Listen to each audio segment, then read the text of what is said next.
Welcome to Sounds of Sud. I'm your host, Jasmine. This podcast is for all the music lovers and anyone that wants to learn more about working in the music industry.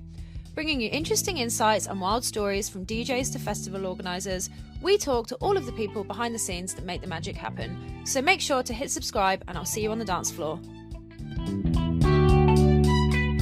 Welcome, Jess, to Sounds of Sud, the podcast. How are you doing? Yeah, good. How are you? I'm good. Thank you for coming over after a busy weekend away.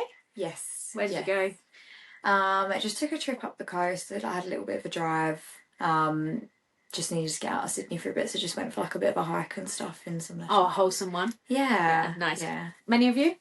No, just me and a friend. Oh, nice. Lovely. Well, thank you for coming over again. So I brought you over here because it's actually very exciting for me because I've had one friend of mine on who's English, but she's just a party goer. She's not like a professional, would you say? So it's very exciting to have another English woman on the podcast. So thank you. So you're a DJ and we were chatting before a bit outside. You do dabble in a bit of would you say promoting? Oh, event organising? Yeah, like promoting event organising. I think it all kind of comes under the same thing. umbrella. Yeah, cool. So you do a little bit of that, and then, but your main thing is that you are a DJ yourself. When did you start? You obviously, we can talk a bit about your story about coming over to Australia because you were very, very lucky. And we can talk about that in a sec. But yeah, really up to you, babe. Where to begin? I guess it probably started like just during COVID. My ex-boyfriend actually told me, but we were exes at the time and we were friends, and he DJs. I think he now goes by like Maxi Boy or something. He was half of Glass and Height. They do like melodic techno. I kind of said to him that I was interested, and then he was like, hey, we'll just come over and I'll teach you. So I was like, sure. And I just used to spend like hours around his house with him, and he used to pretty much just make me stand there for about 4 hours, and I wasn't allowed to look at any screens, and he would just be like, listen and fix it, and used to just mash 2 random tracks together and just made me do that for hours, which really like kick-started everything. And then I was kind of just doing it at home for fun, and then I met one of my best friends now at a house party. My friend, a guy that I worked with, was basically like, I need you to meet this girl, like you're gonna love her, and I just feel like you two are really gonna get along. So we was at this house party, and it was the weirdest thing ever. I met her and I was like, oh my god, we both were like, we need to be friends. We don't know why. The universe has said that we need to be friends, which sounds so silly. I've never felt like that before, not even with a guy. I just met this girl and was like, that's it. Like, she's... What's her name? So her name's Ash. She's Canadian, Trinidad. Wow. Yeah, it was just amazing. Like, she DJ'd back in Canada, and then we actually started House of Lowkey as a duo. Well, started in the sense of she used to come around to my house and we used to make margaritas for about 8 hours and mix, and used to think that we were amazing because we were like about a whole bottle of tequila down at this point, and used to just hype each other up to the point where we were like, yeah, we can do this, like this is amazing, like we're sick, like oh my god, that's so much fun. Honestly, I wish I could be a fly on the wall, because like there's videos that people will just never see, because we used to film ourselves as well doing it, and we used to just have the best time ever.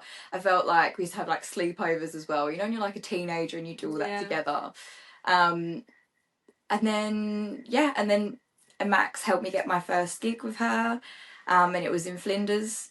Yeah, nice. And then, it all just kind of kicked off from there. And why doesn't she part of the brand anymore? She had to go back due to family issues. Oh, no. Yeah, it was honestly, it was a heartbreaking. And it was a really weird experience, because I almost felt like I had to restart the brand again, because people, like, we had gigs booked, which was fine, but people wanted both of us, so I almost had to then restructure the brand and relaunch it as just me. Oh, how interesting. Yeah, I don't know if it was like because we were 2 girls and there's not many 2-girl duos that people kind of favoured it. Yeah, okay, it's pretty cool though. Yeah. When did she leave? She left probably about 3 years ago, maybe. Okay. 2 years ago. I can empathise with friends leaving so much. Obviously, you know yourself, people come and go, and my best friend came for a year, and I knew it was only a year from the get-go, but when she left, oh my god, I felt like my heart had been torn out. I was devastated, so Totally understand. It's very sad. I assume you still keep in contact. Oh yeah. Like I think so we decided that we would break it up into 2 brands as well. So we always had House of Lowkey, and then we operated as Jess Lowkey and Ash Lowkey, just in case that we did ever kind of want to separate. That was smart. Do you think just because she was very hip hop based, which was fine. She come into house, and there was other like I obviously like all that kind of UKG and stuff as well. So we knew there were separate things, but we still worked together quite well. So I think she did try when she got to London, but she just said like, oh, she's in London. Yeah. Oh. So her boyfriend's English. Okay. So they moved back there. Oh right. Okay. Yeah. Then I think she did try, but I think it's just building that whole thing back up again. It's a lot. It's a lot. Like you were talking about before, even with this, like it's difficult. Yeah. It's difficult, especially. But you got to just keep going and sit up. It's funny because God, I can't even remember who it is now. So many people. I think it might have been Tommy was saying like, for some people it's a phase, and then they have to make a decision if they really want to go for it or if it's just not worth it for them. And I guess it's interesting. But it's sad she left. And back to what you said about like the universe and stuff, I feel like that with every single one of my friends. I love them so fucking much, and you don't even need to explain yourself. Do you know what I mean? They just get it, and like, it's so, and you don't even have to talk words. Like, it's so fun, so fun, and so I totally get it. But that's a really cute start to the story. So COVID was obviously 2019. How long have you been in Australia? So I moved over here October 2016. 2016. Okay, so about a year and a half after me. Yeah, so cool. And then not so relevant to the music side of it, but it's interesting. So you actually came over here with your mum, your dad, and your sister. Yeah. So lucky. So lucky, very, very jealous. And just don't have to go into too much, but just explain the visa side of it. Yeah, so we applied for a visa in 2009, and it took about 7 or 8 years to come through, and on that visa we all automatically got PR. Good. So good.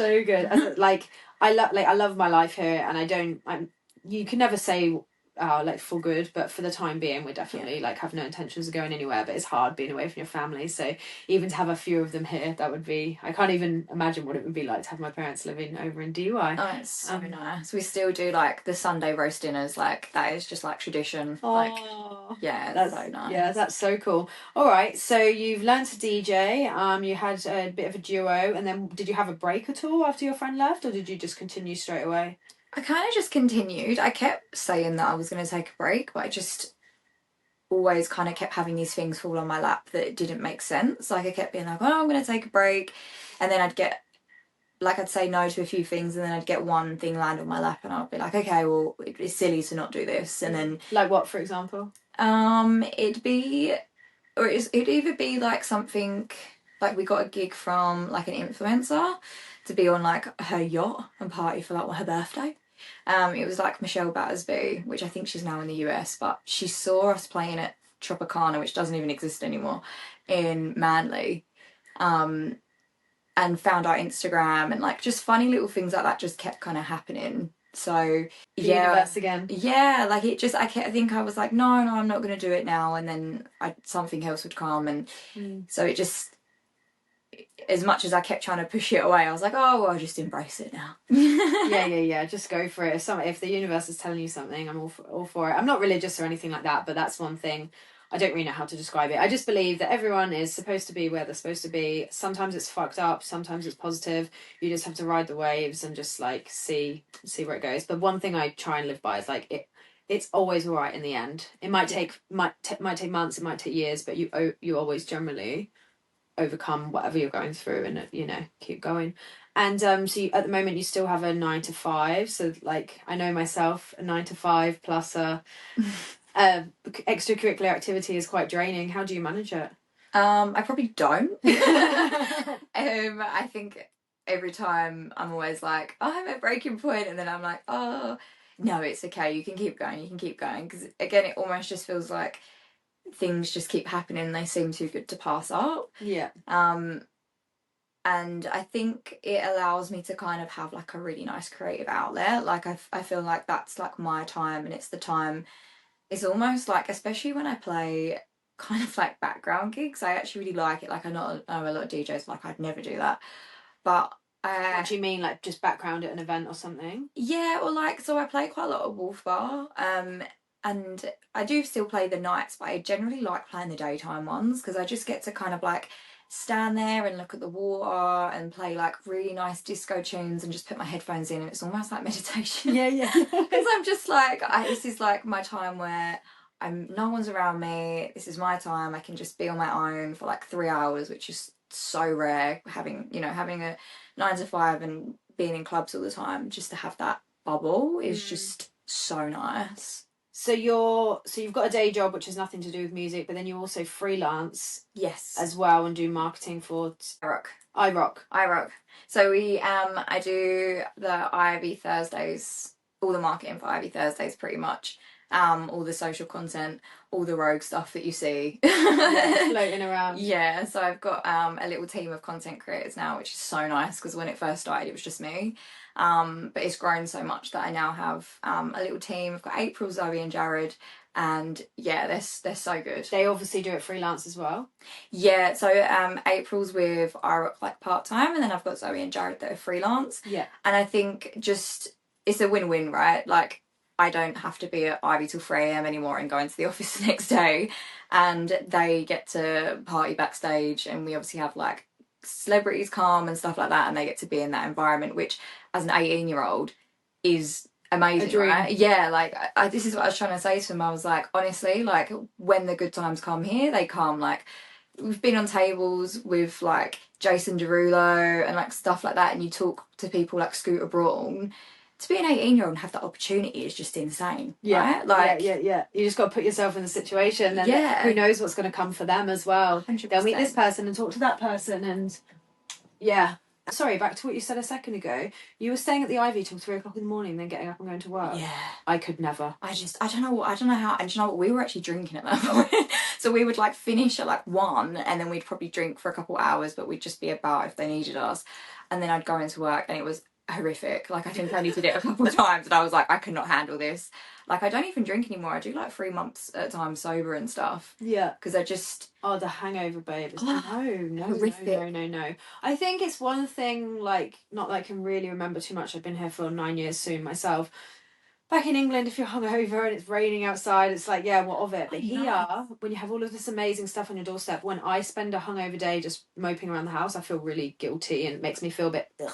Yeah, and like I think because here you're so like, I agree with that in the sense of like you're so active, like everything is like, you go for walks. I go for walks out of enjoyment here. Like it's crazy.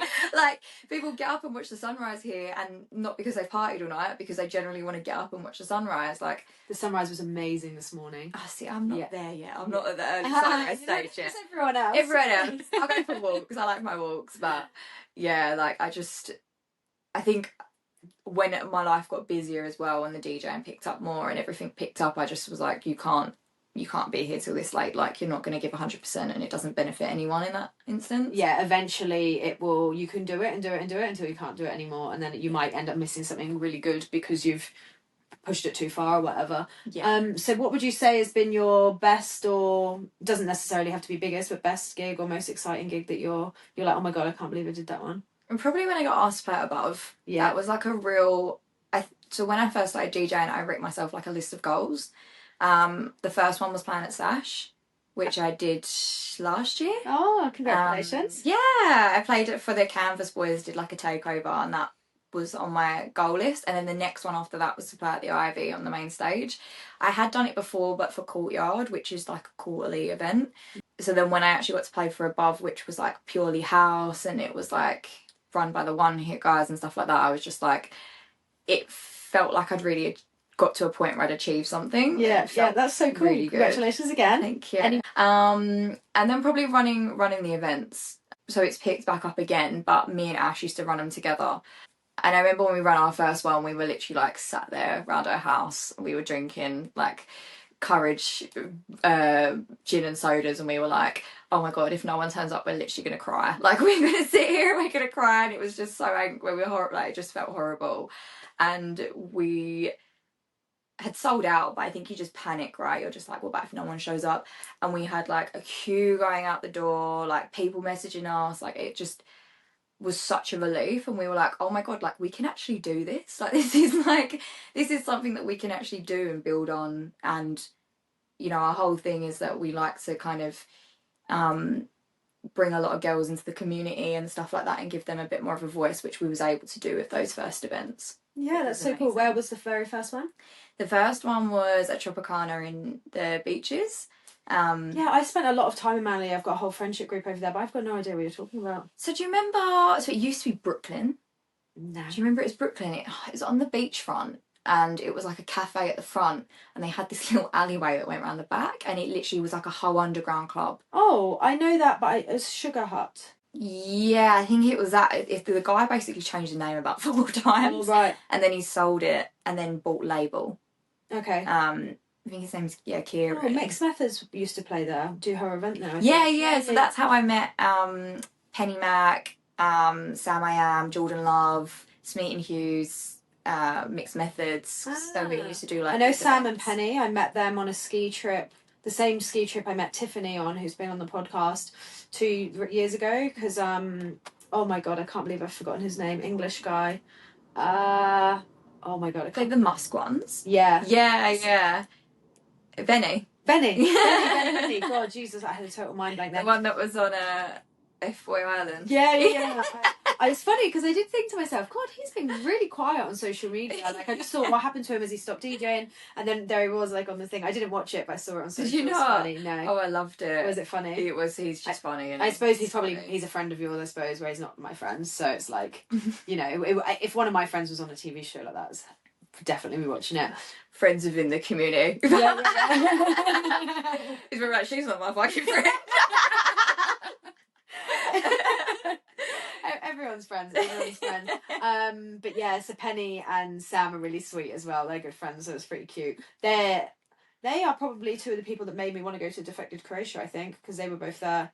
And then I saw all the videos. And so we're going in August, very excited. So you did the events, and then how often are you DJing? Every single weekend? Yeah, so I try and take breaks, just for myself. So like this weekend just gone? Yeah, so I literally did one set at Wolf Bar just because they're my residency. So I kind of feel, because it is my home there, so I don't really mind it so much, and it's not as like overstimulating as going into a new place with new promos and new like customers. I had a little bit of a break this weekend, and then I tried to take a break because I've got an event coming up in 2 weeks and it just hasn't happened. So that weekend is got gigs on it as well. Which the weekend really, of your event? Yeah. We've also got gigs? Yeah, like a few hours before the event starts. Oh my God, what are you thinking? So it's just like my friends were like, we'll all go for prees, and in my head I'm like, I shouldn't be doing this, but I think it'll be good because I think, and then we've got like an agreement with the guys on the boat that, you know, that'll be like the after party. Yes. I'm gonna be on a boat for like 4 hours. So wow. And where's your actual event? At Selena's. Coogee Bay? Yes. Is that, like, I'm so confused where this Selena's has just appeared from, because I know the room, I've been in there before and watched the UFC, I've also been in there and played 2 Up, and I'm just like, why have they never made it a club before? Like, it looks great. Because so it never was used for rave, or they don't like to use the term rave, so I shouldn't use that, but they don't like it, we're not allowed to use that word, they don't like it for like music style events. So, because there's like a big stage in there, so they use it for like rock bands. Okay. So that was like their whole thing. It's like rock and metal and stuff like that. And it's the event company worked with the boys from Switch, and started running those events. And I went to the Halloween one when it was called Bliss. Okay. Oh my God, that's so funny. Have you ever been to Bournemouth? No. Okay, so where I'm from, Bournemouth, that is one of the clubs I used to go into when I was literally like 15, 16, 17, like real R&B music, just really seedy. The first time I ever went into a club, people were fucking smoking in there. That's how long ago it was. Oh, yeah. And it's just so funny because that's like, wow. If any of the, like, my friends from home will be listening to it, so they'll be like, Jesus, Bliss. But sorry, okay, not Bliss. Yeah, not Bliss in Bournemouth. Not Bliss in Road. No, Bliss in Coogee. Yeah. So that was the name of the event, or yeah. So it was called Bliss, and then I think they had a rebrand to Switch. and I went to the Halloween event because I'd heard people talk about it for the one before, and I went there for Halloween, and I was just like, I need this space. I was like, I need this space, and I could just see like all the branding I could do and all like the cool stuff that could be in that space, and like how it would like really benefit the community, because I feel like as much as I, you know, love the Ivy and I work with the Ivy, and there's all other events as well. You've got like Roundhouse and you've got all these other big venues. Like there's nothing that's that based in the East, yet there is so many young people and expats and hostels in the East. It just didn't really make sense. I just felt like there was a really open opportunity, and not just even from like a business perspective, but just generally from like a community perspective. I just felt like it'd be such a nice addition to have. It's really hidden. Everyone can kind of come in and out, like come from all the other areas. If you've had enough of, you know, had enough of pub, you can come into Selena's and vice versa. But yeah, I just, after I saw what they did, I was like, oh my God, I want this. Like, So this is your first event coming up there? so with them at that venue? Yes, this is our first event on the 13th of April, and it's quite different to what we'd normally do. So it's going to be UKG, bassline, drum and bass, and jungle. I love jungle, so I need to add that in. I think it's not really come out here yet into Sydney, but it's called Peaches. It's my... The event is called Peaches? Yeah. Why is it not called Lowkey Events? Because I'm doing it as a collaboration with iRock. So Lowkey Events has had like a few little things. So we had the main event, which was really house and tech house, and then we had the Bumba, which was at a venue in the East, and it was like, if I can remember it, I'll come back to it. It's shut down now, and I feel like everyone used to go there for brunch. I did like bottomless margaritas. It's really gonna annoy me that I can't remember it, but sounds great. It was so good, but it got shut down. It was called La Bamba, and it was like disco. So it was meant to. What does that mean?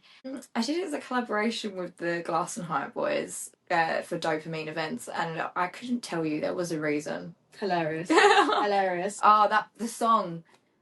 The Alabamba. It was literally that, because it was in a Mexican place, and I think we'd all hung out together and we was like, what should we call it? And we were like mucking about. That's so good. Because I think you only think about something too much, and then it just gets to the point where you're like, it just doesn't even sound like the word anymore. Yeah, absolutely.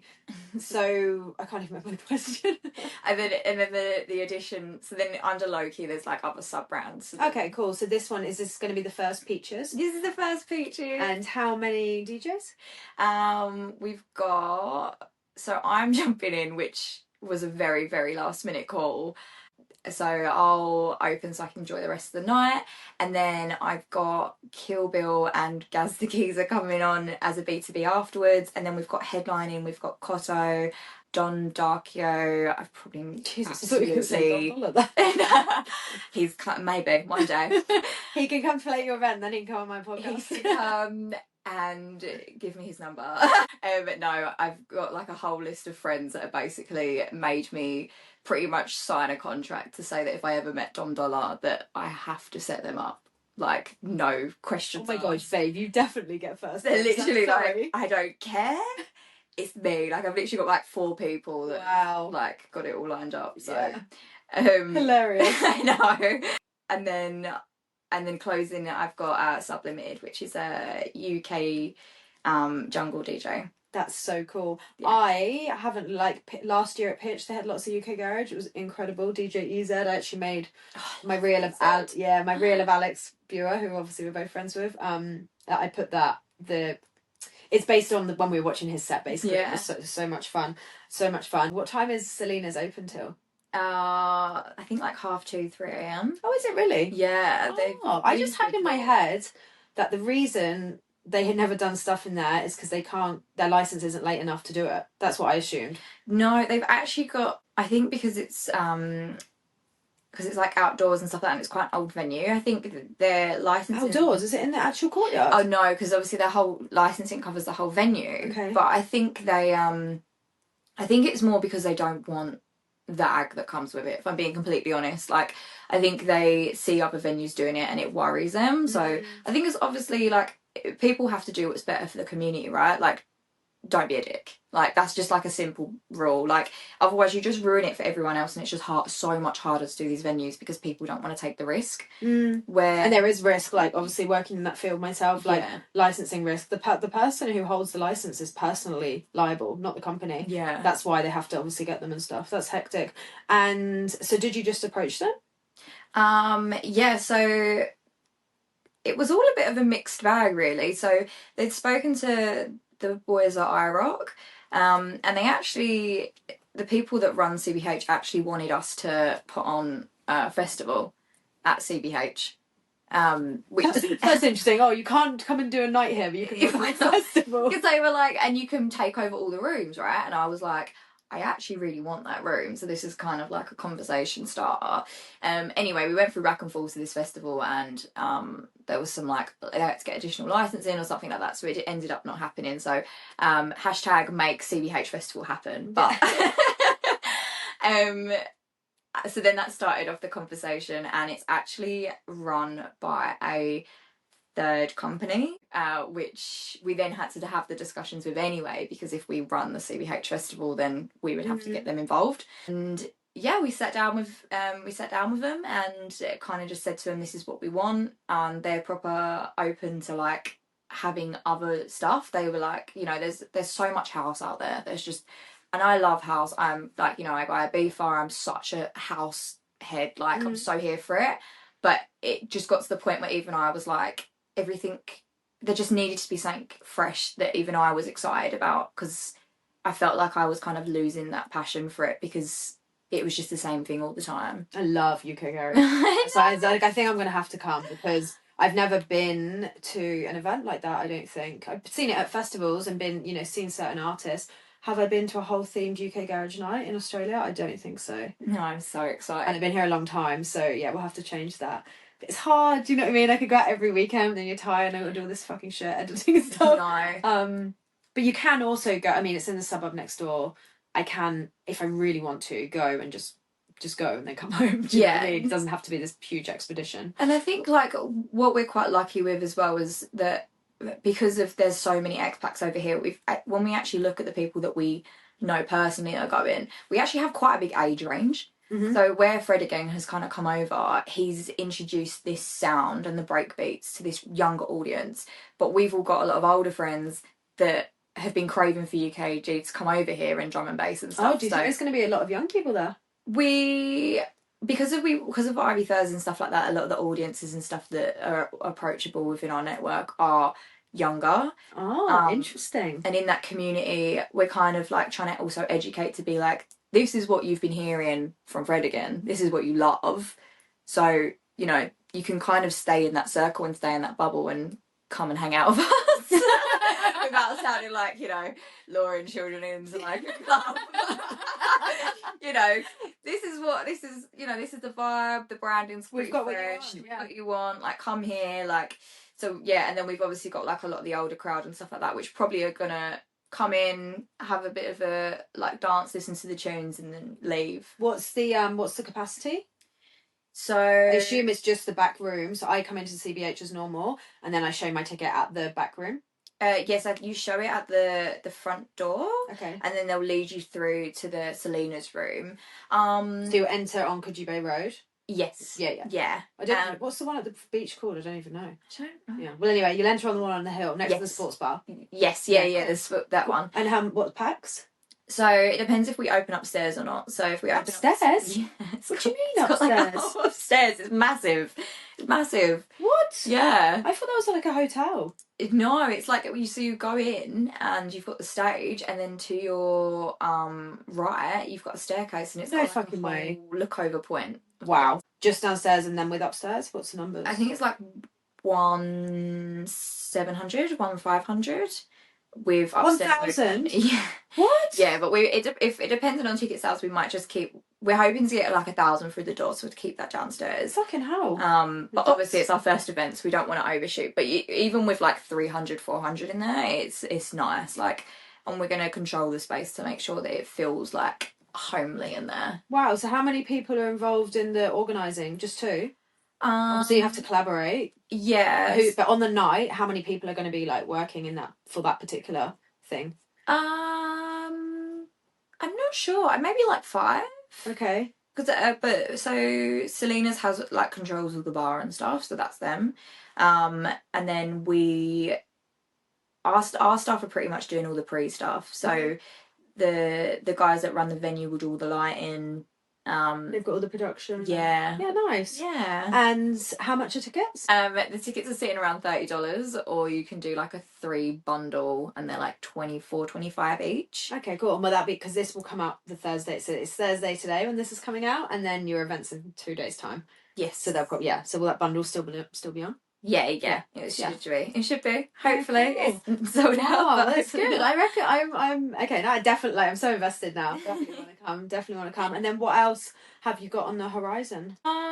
Just kind of seeing really. I'm gonna go to Ibiza in the summer. When are you gonna go? I'm gonna go like June the 20th for like a week. All the way to Ibiza for a week? Oh no, so I'll go Barcelona for a few days, and then Ibiza, and then back to London, and then to Amsterdam, and I'm thinking about stopping off in Paris on the way back. That sounds like a lovely trip. So, yeah, I'm super excited. Still kind of in a debate whether I pick up gigs while I'm there. Have you ever played overseas? No, because I keep like... I should probably push it more, but I think I always get to the point where I'm like, oh, I'm on holiday. And I think, like, you know, like working a 9 to 5 and having all the jobs on the side, when it's your holiday, you're like, it's my holiday. And I think I still have like a lot of freelance work and stuff like that anyway while I'm away. So you play one. It'd be pretty cool. I know. I'm like, I've spoke to a couple of my friends that run events in London. So they're just, it's quite far ahead for them right now, because they're local stuff would be more on the fly. Yeah. And circling back to what you said earlier about sometimes it's quite draining working with new venues and new promoters and stuff, like how do you get your gigs? Do you approach people, or do people approach you? I'm in a really lucky position at the minute where I get approached. I'm super lucky. I'd say like social media is such a big factor in everything, and I'm lucky enough that because I do have a 9 to 5 in marketing, that I can kind of like put a lot of the skills into it. It is so time consuming, but it's so worth it. So I think like when I have actually like approached clubs, I've not got anything, which is mental because I've got really amazing opportunities just by not even talking to anyone. So I kind of got to the point where I was like, well, the clubs that are approaching weren't kind of responding, so I just kind of left it, and I just kept having all these other things happen. So yeah, right. And then what have you got other than Selena's coming up? Any other gigs you can talk about that you've got coming up? I don't know if I can talk about them. No, that's okay. That's trouble. No, that's all good. That's all good. And any would you, obviously you've got a holiday plan, so you're a bit like, oh, maybe I will, maybe I won't. But would you are you aspiring to play overseas?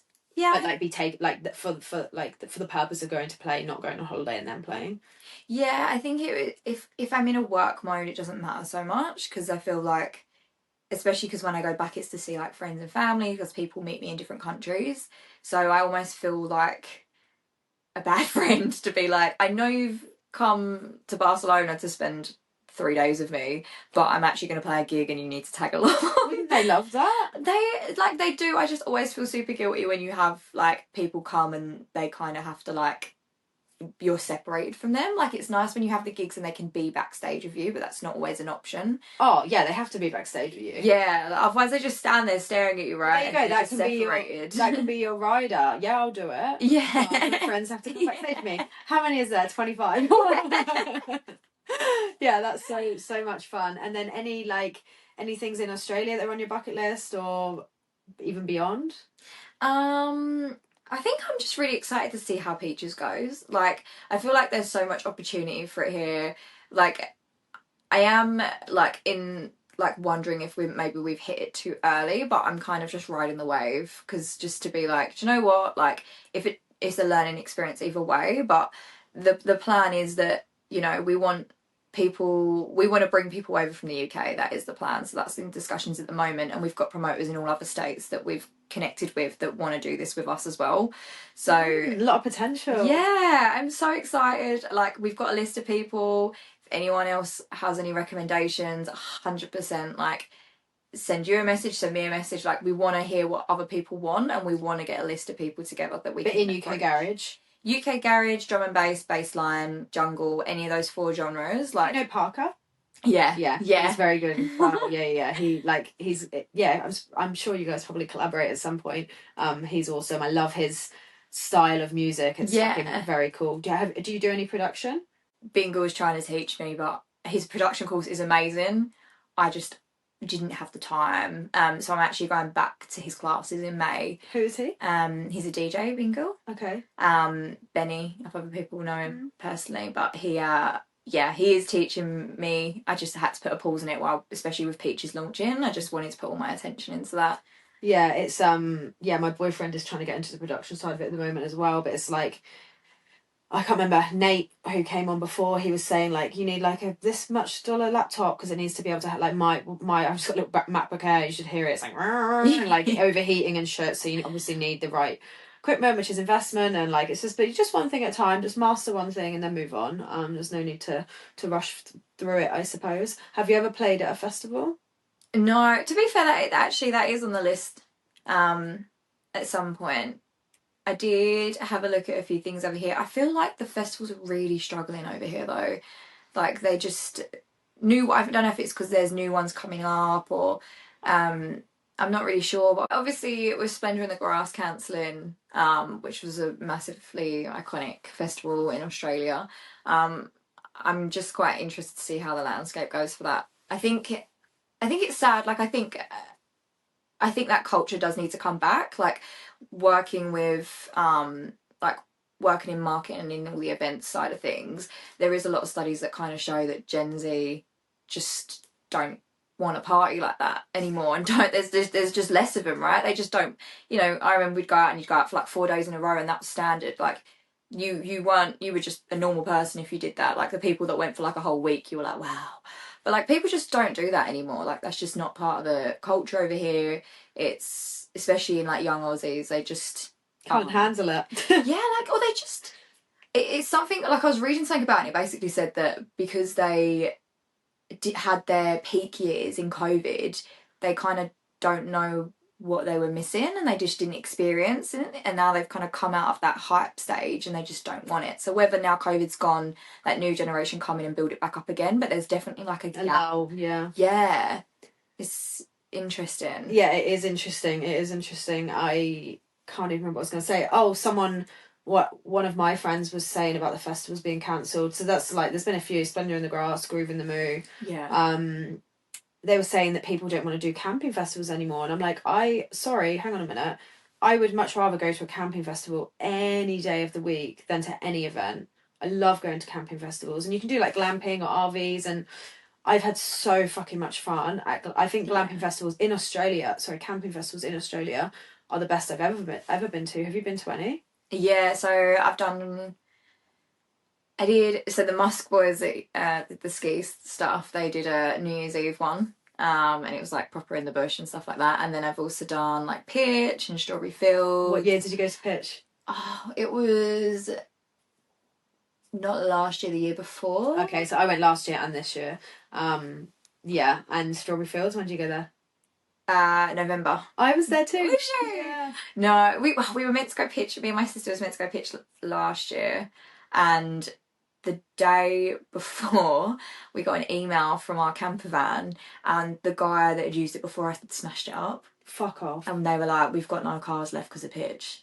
Fuck off. We couldn't get nothing. We couldn't get anything. Like, all the camping stuff was gone, everything was gone, and we were just like, that's it, we just got to not go. Oh my god, what did you sell the tickets okay? Yeah, we sold the tickets fine. Like, well, I had a car pass as well, so obviously everyone just wants the car pass. So it was fine, but then that's why we went Strawberry Fields, because I promised my sister I was going to take her. And then... Fucking hell, so last year you were supposed to be at Pitch, wasn't it? Yeah. Oh my god. And obviously EZ was there. I was so frustrated. That's devastating. It was... But it also meant that we then were like, okay, we're 100% going to Strawberry Fields. So. Yeah, so Pitch, now they have Tixel and everything. Like, my friend's got a glamping tent on Pitch like the day before, but obviously I don't think it was such a big thing like a year and a bit ago. Yeah. And Strawberry Fields, how amazing was it though? It was so good. It was so good. I think... Did you camp? Yes, but anyone that knows me knows I'm not a camper. I'm a massive princess. RV or I don't go. So you got an RV. So yeah, we get an RV and long drive or glamping. We got a glamping package for Strawberry Fields with like the raised beds and everything. Oh my god, do you know what? I would love. Can you imagine if you're in the same run as me? On the Thames. That's what we were. Did you get glamping as well? Yeah, of course, babe. Oh, I'm with you. I'm too old for that shit. Like, no, I'm not doing that. Yeah, it's extra money, but you're paying that much anyway. But I would we'll have to see after we finish where we were. Yeah. Can you imagine if you're like 2 doors down or something? Oh, in the grass that stabbed your feet as you stepped out. God.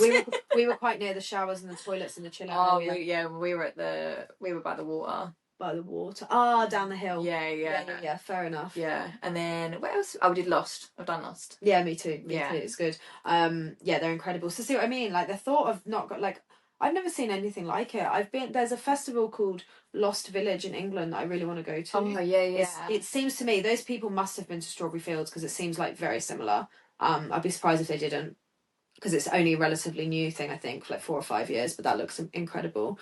And have you got any festivals booked? No, I've been a bit rubbish with it, really. Like, I suppose you've got enough going on. Yeah, I know. Everyone keeps trying to book in things, and I'm like, do you know what? I just need to do the next couple months. And I think because in Ibiza, like Glitterbox is like my favourite thing, so I just love all that kind of like really disco soulful free stuff.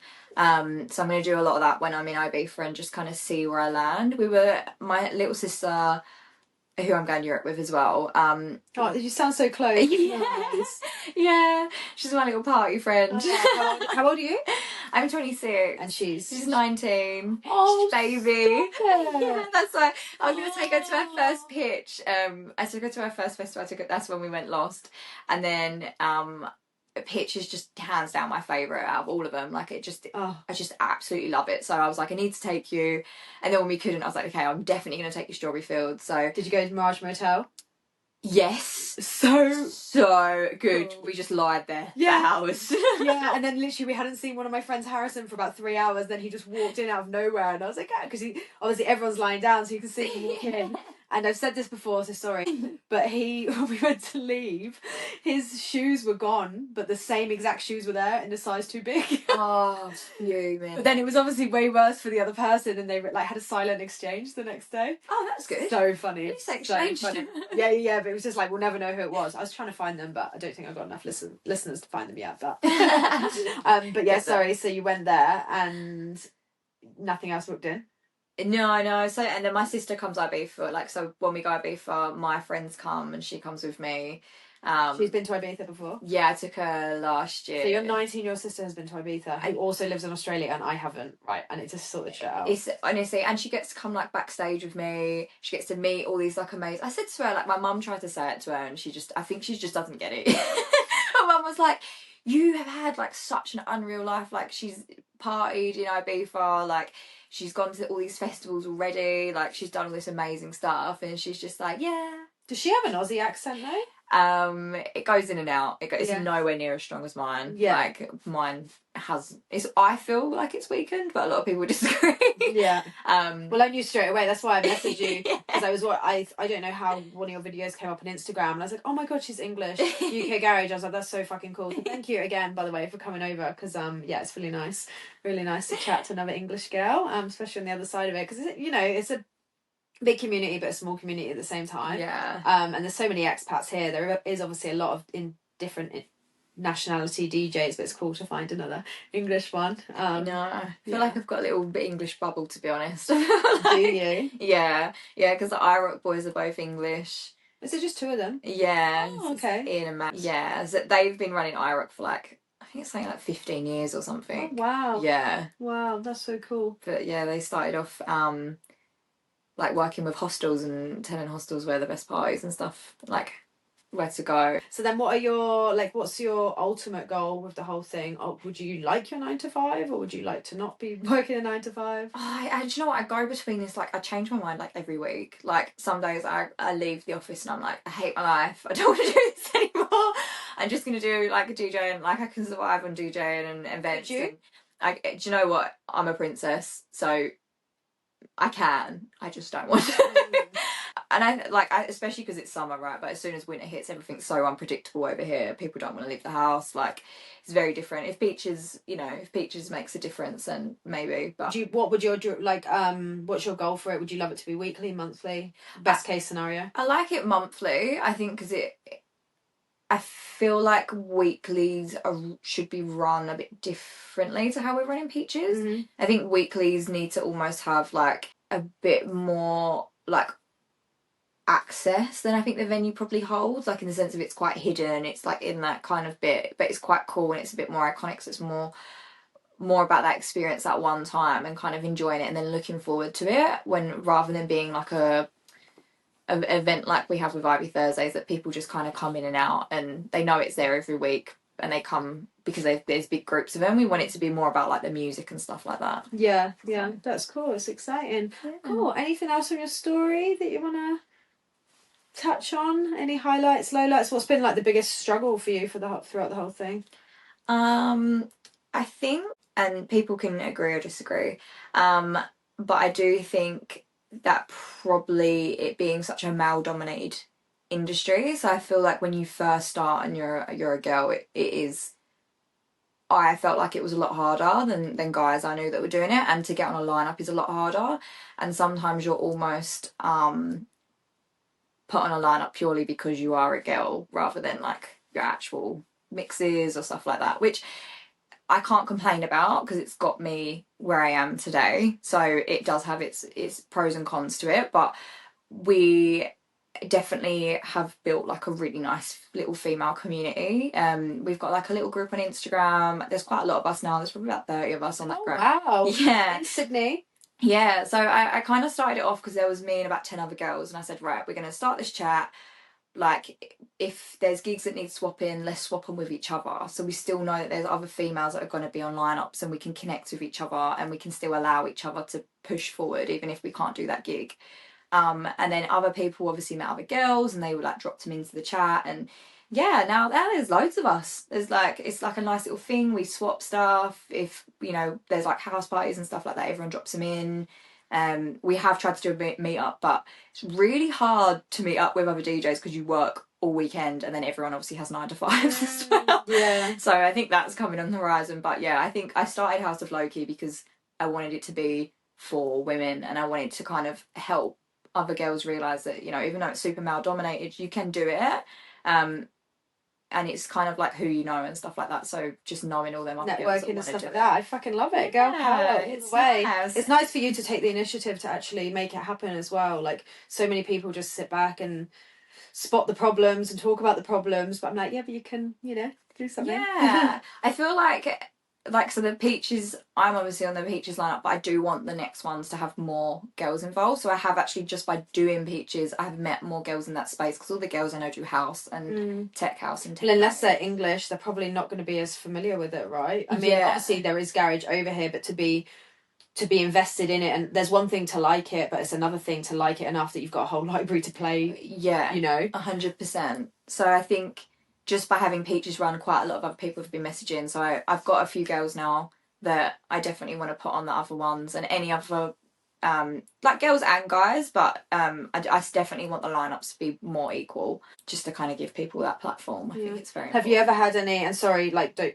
say, just tell me to shut up and I'll cut this out if it's like triggering to anyone, but have you ever been like poorly treated as a girl in the industry? Yeah, I think a lot of girls would probably agree that you've been in certain situations that aren't like the most comfortable, but there's like 2 types. There's the types of people in clubs that generally don't do it in a horrible way. It's just a very male dominated environment. They probably say things that they don't mean, like they just kind of speak their mind or whatever, that it's just not intentional.